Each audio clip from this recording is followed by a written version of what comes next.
This is 2016, 2015 Mazda CX-5. I think they're the same all the way up to like mid, I don't know. They might even be the same now. Do your homework. We're going to put plugs in it.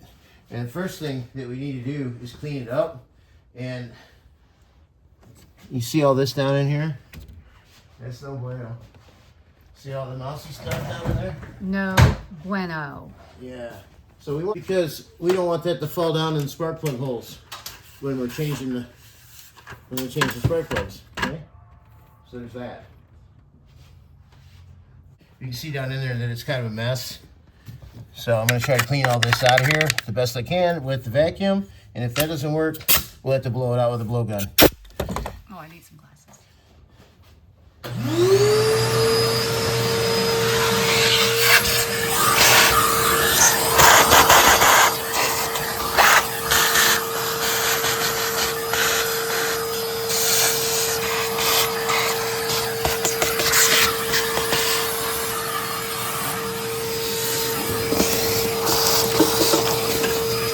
If you live by trees, it doesn't hurt to vacuum up here. This is where your cold air comes in for your heating and ventilation, air conditioning. So if you got a bunch of leaves and stuff packed in there, that's what you're breathing. Plus it makes it harder on your blower and that. Okay, now I'm gonna just hit it real quick with compressed air, so watch your eyes. Close them.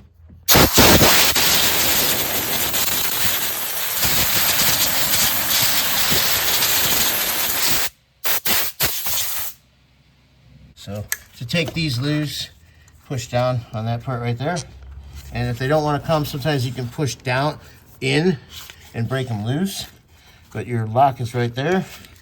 Just push down on that. It unlocks it from that hole right there, this little guy. Anyhow, so I always like just run them. I don't know that they're broke loose.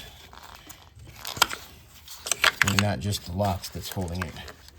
Sometimes the dielectric grease they put on there gets real sticky over time.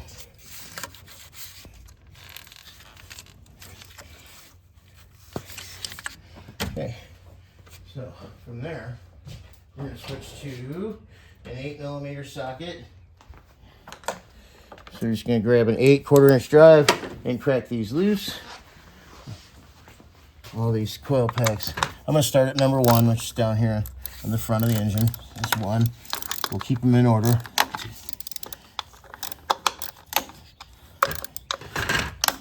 Okay, now I got them broke loose. Make it a little quicker. You can continue to take them out by hand, but if you got something to take them out quicker.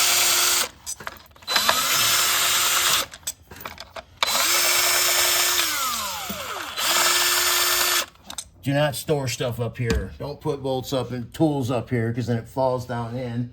Takes you forever to find it. Put it somewhere on a bench or something. Now, these coil packs will lift up one by one. You should look at these. When it's been sparking and arcing out of there, you'll see like a brown, it's very faint. So if you wipe them off, you'll never see it, but it'll be like a real faint little brown line you can see where the arc could come through here instead of the spark plug. If these are oily on the end, you need to get a new valve cover gasket with new spark plug seals. But if you pull them out and they're dry, we're good. I'm going to keep them in order. So there's number 2, number 3. As you can see, all of them are dry so far, and I don't see any. This has got relatively low miles on it. We're just throwing plugs in it for maintenance. So all 4 look good. And we'll check the ends of those for corrosion before we go back together. Now, we're going to spark plug socket and an extension. Oh, something else to be said is the engine should be cool before you do this. You should be able to touch the engine. So, get yourself 9/16 plug socket.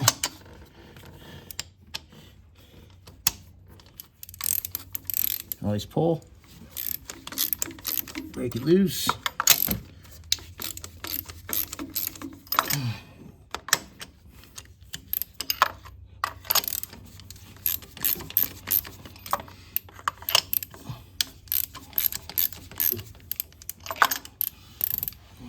We're going to cheat again here and take these out quicker. It's just a regular drill with a 3/8 adapter to it. Should be able to lift those out if you got a good plug socket. Mine's worn out. That one's out. Oh, come on.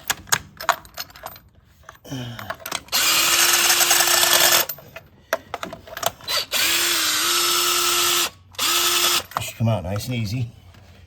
You can use a piece of hose, or if you've got a good plug socket that's not worn out, it'll pull the plug with it. Or you can try using the coil. Sometimes grabs a hold of them just fine. And we're going to keep these in order as well, so we can look at them.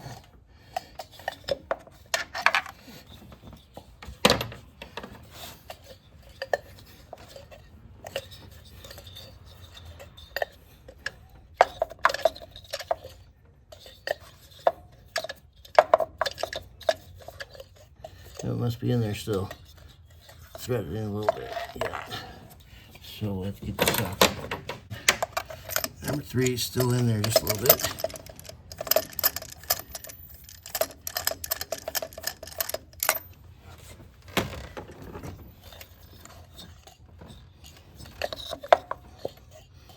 Well, it does not want to come out. It's always got to be a struggle. There's always one.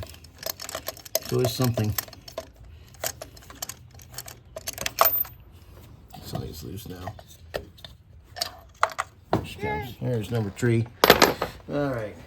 We're going to look at these under the light here. 1, 2, 3, and 4. And they've got a little bit of a brownish tinge to them, which is real normal. They're not sooted up or anything. And the electrodes don't look to be worn down. I'm sure if we put, if we measured them, they're probably a little further open on gap than what they started life as. Again, this is just being done for maintenance. It didn't have any misfires or any problems. So they all look pretty good though. Burning good, as it should be with direct injection. All right, first thing we're gonna do is torque these, or not torque, I'm sorry. Check the gap between the terminals. These came with protectors over them, but I never trust them because just in case they got dropped, or maybe before you even got put in there, it got dropped. And it's smaller, so they wanted 44. And I'm having a hard time reading my gauges here. 21, there we go. That's gonna make 44, the two of those. We're just gonna check this gap. And that one's a little bit tight. So we're gonna open them up. I wonder if there's any of these quickie ones here that are 44. So check with this 40 and 45. So as long as they're between those two. So 45 should be just a little bit too big, and this should slip on real nice. Yep. Oh yeah, slips on real nice and just barely takes that 45. So they're supposed to be at 44. Slips in there good. Goes in about halfway and stops. That's good. They say the spec on them is 44 thousandths. Okay. Next thing we're going to do, because this is aluminum cylinder head and these are steel spark plugs, they are dissimilar metals and they'll corrode, or they can corrode. So I always put just a dab. You don't need a lot. That's enough to do all 4 of them right there. These are brand new ones. Brand new ones. And this is anti-seize. So get all the anti-seize on there, right? Now we're going to install them. But when we install them, we're not going to use the coil. We are going to use a section of hose that fits them.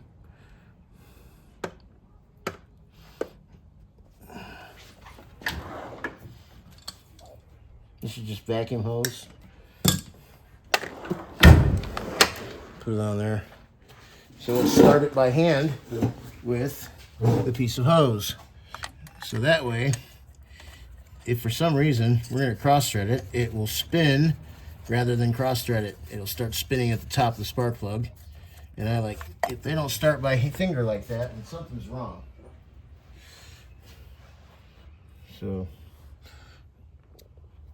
it's kind of more time consuming, but it's faster than butchering a head.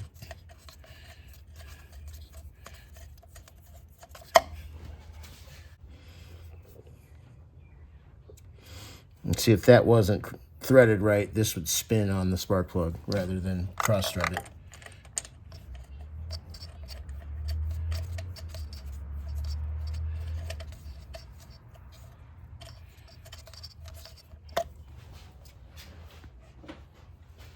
And you see I just got just a little bit anti-seize on there. I don't know if you can see that. It's very little. Doesn't take much.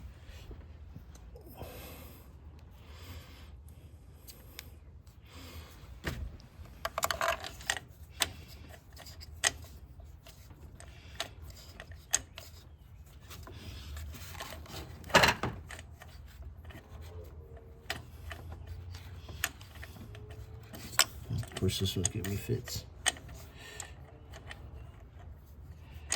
Let's not hit it out there very straight or something.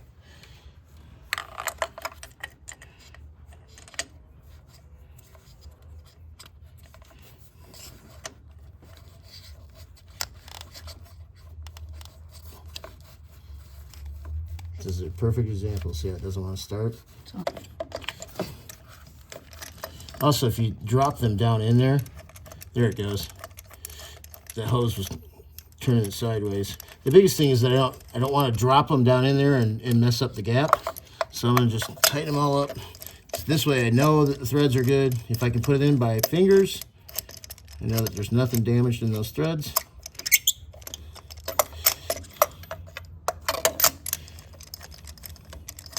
Just remember to do this when the engine's cold, not when it's hot.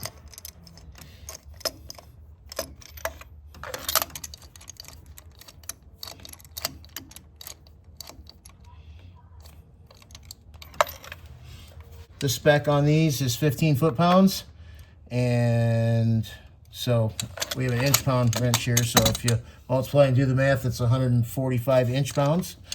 And so we're going to go ahead and torque these now one by one. If you notice, I always start with number 1 with each procedure and end on number 4. And I'll do the same thing. When I tighten these up, you'll notice I'll do 1 first, followed by 2. I always do everything in order. That way nothing gets forgot. I know if I did 3, 1 and 2 are already done. And I don't even have to think about it. Now, you could do this without a torque wrench. You would just feel when it's starting to get tight. I know it looks like I'm tightening a lot, but if I had a short, if you have a short ratchet, like that comes in most basic sets, that style, you can see I don't want to go any hardly. You see, I tighten that up just a little bit. I don't even have my hand on the handle of this. I'm just what I can do right there. Now, not everybody's probably got that strength, but what my point is 15 foot-pounds is not much torque. You'll feel it crush the washer so that it seals into the head, and then all of a sudden, after you feel it, it gets like loose for a second, and then all of a sudden when it stops, that's it. Stop then. After you feel that washer crush down and make connection. Okay, here's our coils going back in the order. If I had some, I would put a little bit of dielectric grease in each one of these boots. But I do not have any dielectric grease right now. Not going to be a big deal, but it would be nice if we had it. It makes the boots pull up a little nicer. It keeps corrosion down in there. So 1, 2, 3, and 4. And guess what? I didn't drop any of the screws because I didn't set them on the core support. So now we're going to put these in and start these by hand. This is plastic with molded threaded insert in it. And you don't need to tighten these. It's just I think a 6mm bolt. They don't take very much. So we'll run those down easy. I'm going to set my drill on low so it breaks away easily so that it doesn't torque them. So I'm going to set it all the way down on 1. So it takes nothing to stop it, right?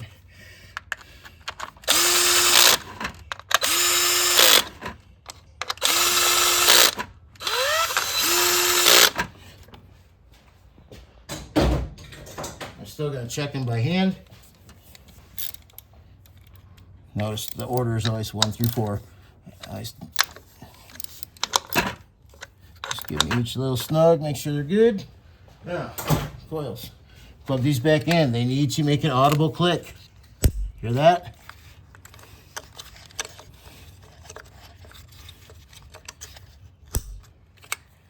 Make sure you get them in the right order. Check each one. Pull back on it. Should not pull off. We are good to go as far as plugs are finished. Awesome. You're the man.